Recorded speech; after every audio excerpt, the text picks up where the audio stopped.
concepts of right and wrong and social complexity.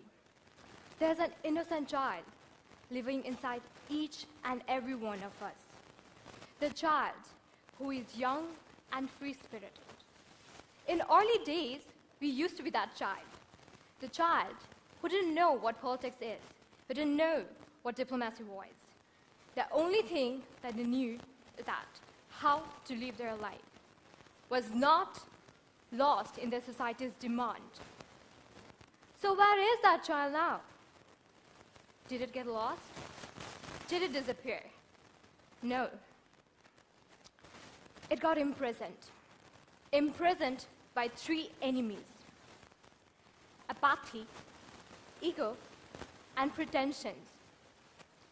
Today, ladies and gentlemen, we are going to understand these three enemies. And together, we are going to figure out how we can conquer these three enemies. I'm going to release the child inside us. For being a kid, the best aspiration is that you always seek something new, something different. And it only comes when you explore them. Remember, it's not only the food that keeps a child alive. It's the thirst to know more, to learn new, and definitely asking the question, why? Why is the sky blue? Why do the birds sing? And why the babies can't speak? Well, there are infinite number of questions we have in child's mind.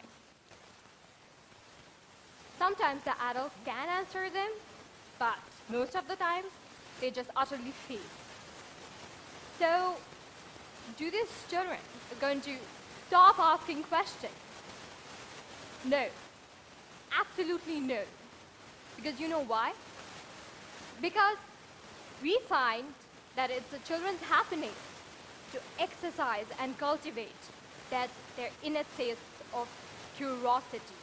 Yes, ladies and gentlemen, curiosity is such a state of active interest when you find that you're genuinely wanting to know something more. You want to see that ground legwork for discovering and for exploring joys and delights. So this made our childhood wonderful. Now ask the question, where did this innate sense go? The answer is, it got overpowered. Overpowered by apathy. So how does this apparently apathy ruin this innate sense? Well, starting from our education life, we find that we enter in this rat race of leaving everyone behind. We have this immense pressure from schools, and we have expectations from our parents to get good grades. Then we turn to our job life. We find there is competitions and there is struggles. But in both of this journey, we find there's a similarity. We go after tangible success that is defined by the society. And that's when we get lost. We find there is so less time, and we try to go for this success so that, and that moment we overlook of cultivating that success, cultivating the inner sense. And the worst of all is that when you find yourself, you're only memorizing and digesting items, not even realizing what are their priorities, what are the concepts of this idea. Ladies and gentlemen, at that time, apathy fully overtakes you. What do you do then? You shrink your capability, and you don't have any interest for curiosity. You over-prioritize on small things which you find only important, which you assert important actually. So at that moment, ladies and gentlemen, we find is that we don't see the offers that life is giving us. And that's when we lose all the opportunities. We can't embrace it. So exactly, ladies and gentlemen, what should we do at that time? We find that we don't give any priorities to those items which are not relevant to our career.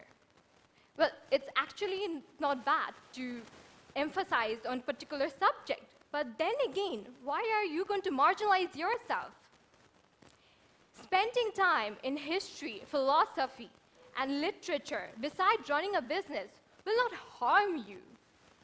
Remember, success is not about money and getting good grades. It's rather having satisfaction. And your inquisitive mind will help you to reach that state because it teaches you to live more and learn more. So at one point, you are going to find that your enthusiasm for new subjects are immense. You're going to find the sparks of history and philosophy. Most importantly, you're going to see that it is providing diversity in your life. The very moment you have diversity, you're going to find with more options. And that will give you a pleasant spiritual pleasure inside you. That will give you the sense of having new dimension in your life. So why do you need this curiosity? Ask yourself. Why, like children, why do you need this curiosity? Because it's only the inquisitive mind that pokes you to question. And for finding that answer, you go a step further. You find the perceptions of the world.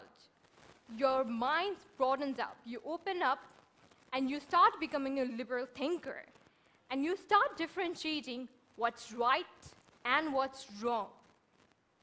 Ladies and gentlemen, for that, it's essential that we need to ignite that curious mind of ours.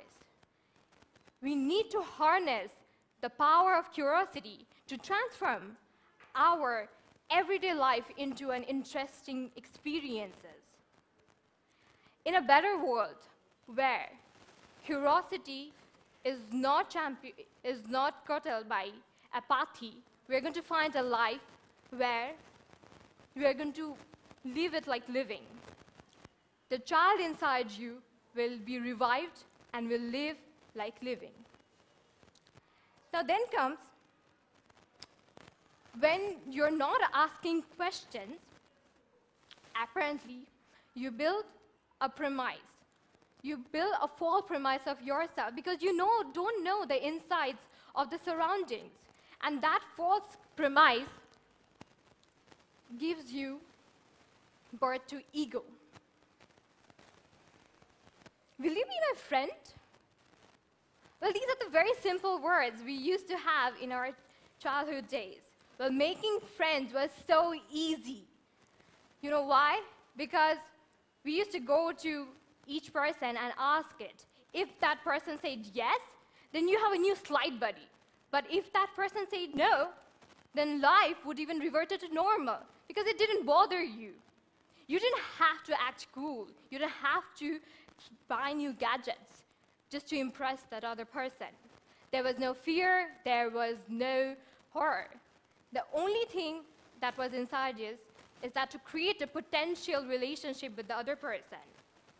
Today, it's hard. It's hard to swallow your pride. It's swallow that pride and open up your real emotions. And why, That's because of your ego. I'm not going to go through any bookish knowledge. Rather, I'm going to tell you what does apparently this ego is all about. Well, ego arises due to two reasons. One is superiority complexity, and another is inferiority complexity. The superiority complexity arises when we have excessive pride in ourselves. On the other hand, we have inferiority complexity when we find there is very low self-esteem in ourselves, and we fear that we are going to be humiliated. So that's why, ladies and gentlemen, so what's wrong if we have that superiority complex inside us? Well, the first problem is that we overestimate ourselves and we lower others. But that's not even the core point. The core point is that you can't assess yourself properly when you have overestimation. So you don't know what is right and what is wrong, and you don't know what your actual competition is. It gets worse because you have certain expectations, and your ability to perform is not as same. So you stumble repeatedly. At one point, it makes your life hell. How? Because when you have wrong assumptions about yourself, you become less credible to yourself. The faith that you have inside you, it eliminates. Most of all, you don't have any charge in your life anymore. And that's why you get frustrated. On the other hand, if we see what inferiority complex do, is that they have this fear of being rejected, fear of being exploited, and getting refused. So what do? They just curl up themselves. They don't open up. And what they do? They put ego as their weapon, so that no one can know what is their fear is. They don't know, so that no one knows who really they are, and most expressively, the position in this society gets never opened up. Fortunately, the children are blessed with not having an ego. And that's why they find to go to another person and extend the hand of friendship. They find that creating a relationship and learning from that relationship is more important than just sitting down and having the attitude, I have everything, I know it all. It's about asking whether you want to do this or not. Because at the day's end, you become more progressive if you don't nurture this. So ladies and gentlemen, by far, children are more progressive than who we call the adults of this world. Lastly, we find that when the ego gets into your vein, what happens?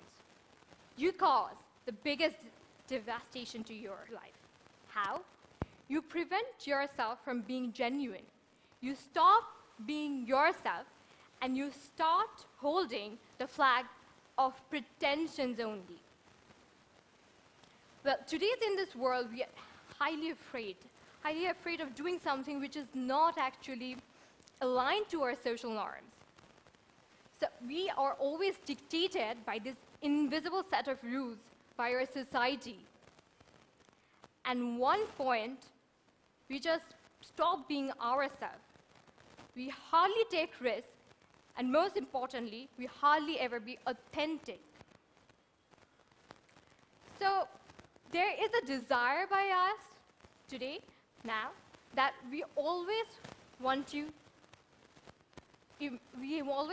have impressions by others. We always want that acceptance by others. Today, many of us are living the dream of our parents. Perhaps you act in a certain way in front of your boss. You say certain things in front of your colleagues, which you don't believe, but still you do. Why? Because you want to feel accepted. Instead of being yourself, what are you doing? You always constantly playing the role to fit in and impress others. Have you ever wondered that why children don't have those phone lines? They're not grumpy. On the other hand, adults are the ones who are always on the edge. I'm going to tell you why. Because children always do what they feel like doing. They never underestimate their unique traits. So what does it do to them? They express themselves, and there's no stress. How would you feel if every day you said, whatever you said, you meant it, and you were true to yourself? Well, that would have caused you less stress, because you would have lived like living. You would have lived like children. And that's why you wouldn't have those front lines again. Remember the times when your parents told you not to paint with those crayons on the elegant wall of your houses. But what did you do?